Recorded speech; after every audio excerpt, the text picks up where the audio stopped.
আমি এখন রেডি হয়ে চলে যাচ্ছি অন্নপূর্ণা ভাণ্ডারের ফর্ম ফিল আপ করতে।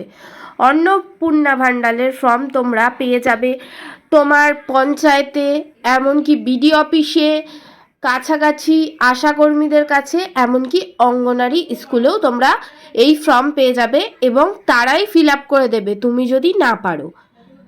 তো আমিও চলে যাচ্ছিলাম ফর্ম ফিল আপ করতে।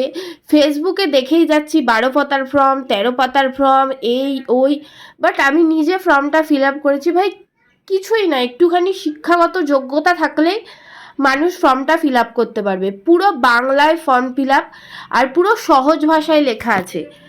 আর এখানে 12 পাতাটাই তোমরা দেখছো, এখানে অনেক কিছু আছে যেগুলো আমাদের ফিল আপই করতে হবে না, কারণ যাদের এবছর ভোটে নাম আসেনি তাদের জন্য অনেক পাতা আছে, আর যাদের নাম এসেছে তাদের ওইগুলো ফিল আপই করতে হবে না।